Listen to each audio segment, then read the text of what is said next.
জুবিনৰ সমাধিত সেৱা জনালে মুখ্যমন্ত্ৰীয়ে। জুবিন অতীততো আছিল, বৰ্তমানো আছে, ভৱিষ্যতো থাকিব। আমাৰ কাৰণে জুবিন অতীততো আছিল, বৰ্তমানো আছে, ভৱিষ্যতেও আমাৰ কাৰণে তেনেকৈ থাকিব, যেনেকৈ আমি জুবিনক পাইছিলোঁ। যেনেকৈ জুবিনক পাইছিলোঁ তেনেকৈ থাকিব জুবিন। নিৰ্বাচনৰ পূৰ্বে মুখ্যমন্ত্ৰীয়ে প্ৰতিশ্ৰুতি দিছিল নিৰ্বাচনৰ পিছত জুবিন ক্ষেত্ৰত উপস্থিত হ'ব, আৰু সেই কথা, সেই দায়িত্ব পালন কৰিয়েই জুবিন ক্ষেত্ৰত উপস্থিত হয় মুখ্যমন্ত্ৰী।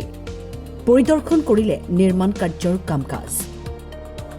প্ৰায় ৩ কোটি টকা ব্যয়েৰে বাউণ্ডেৰী নিৰ্মাণৰ কাম আৰম্ভ হৈছে। লোক নিৰ্মাণ বিভাগৰ বিষয়াসকলৰ সৈতে স্থানীয় বিধায়কক লগত লৈ জুবিন ক্ষেত্ৰ পৰ্যবেক্ষণ কৰি সমাধি ক্ষেত্ৰ নিৰ্মাণৰ নিৰ্দেশ দিয়ে মুখ্যমন্ত্ৰীয়ে। আমাৰ লোক নিৰ্মাণ বিভাগে ইতিমধ্যে জুবিন ক্ষেত্ৰৰ নিৰ্মাণৰ প্ৰাৰম্ভিক কাম হাতত লৈছে। প্ৰায় ৩ কোটি টকা ব্যয়েৰে আমি ইয়াৰে বাউণ্ডেৰী ৱাল নিৰ্মাণৰ কাম হাতত লৈছোঁ, আৰু ওপৰৰ পৰা যাতে মাটি খহি আহিব নোৱাৰে তাৰ কাৰণেও কিছু আমি ব্যৱস্থা হাতত লৈছোঁ। আজি মই এই গোটেই ক্ষেত্ৰখন আমাৰ লোক নিৰ্মাণ বিভাগৰ বিষয়াসকলৰ সৈতে আমাৰ স্থানীয় বিধায়ক তপন দাস আৰু পীযুষ হাজৰিকা ডাঙৰীয়াৰ সৈতে পৰ্যবেক্ষণ কৰিলোঁ, আৰু আমি সমাধিৰ যিটো বাউণ্ডেৰী ৱালৰ পিছত সমাধি ক্ষেত্ৰ নিৰ্মাণৰ যিটো পদক্ষেপ তালৈকেও আগবাঢ়ি যাবৰ কাৰণে মই তেখেতসকলক প্ৰয়োজনীয় নিৰ্দেশ দিছোঁ।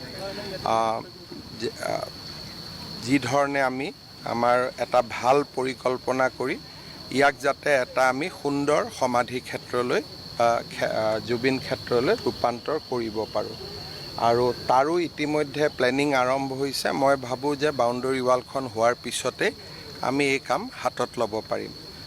মই পুনৰবাৰ জুবিন গাৰ্গৰ স্মৃতি বা তেখেতৰ প্ৰতি মই বিনম্ৰ শ্ৰদ্ধা জনাইছোঁ, আৰু অসম চৰকাৰে এই সমাধি ক্ষেত্ৰখন নিৰ্মাণৰ বাবে আমাৰ যি সংকল্প সেই সংকল্প অব্যাহত থাকিব, আৰু আমি ইয়াক সুন্দৰ কৰি নিৰ্মাণ কৰিম।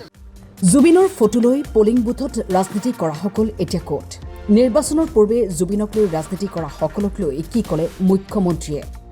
জুবিন গাৰ্গৰ এই সমাধি ক্ষেত্ৰখন স্থান নিৰ্বাচন কৰোঁতেও মই নাই বুলি ইয়াতে 15 বাৰতকৈ বেছি আহিছোঁ, আৰু এই স্থানখনতে জুবিনৰ শেষকৃত্য বা অন্তিম যাত্ৰা হওক তাৰো ব্যৱস্থা কৰিবৰ কাৰণে আমিয়ে ইয়াত আছিলোঁ।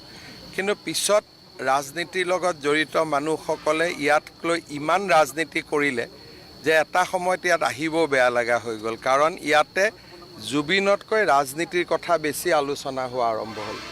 আৰু মই জানিছিলোঁ যে ইলেকশ্যন হোৱাৰ পিছত লাহে লাহে ৰাজনীতি শেষ হ'ব, আৰু জুবিনৰ যি আচল যিটো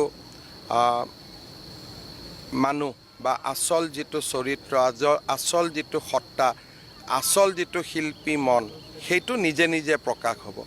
আৰু আজি মই অনুভৱ কৰোঁ যে লাহে লাহে মানুহে জুবিনৰ স্মৃতি কেনেকৈ জীয়াই ৰাখিম, সংগীত কেনেকৈ জীয়াই ৰাখিম, তেওঁৰ অৱদানসমূহক কেনেকৈ জীয়াই ৰাখিম, মানুহে তাৰ বিষয়ে আলোচনা কৰিব।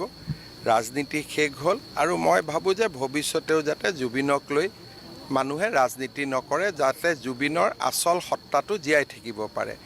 কাৰণ মই নিজে অনুভৱ কৰোঁ, যিমান মানুহে জুবিন ক্ষেত্ৰত আহি ৰাজনীতি কৰিলে, সাধাৰণ মানুহৰ কোৱা নাই, যিসকলে ইয়াত বেছিকৈ আহি ৰাজনীতি কৰি আছিল, জীয়াই থকা দিনত তেওঁলোকে জুবিন গাৰ্গক সদায় সমালোচনাই কৰিছিলে।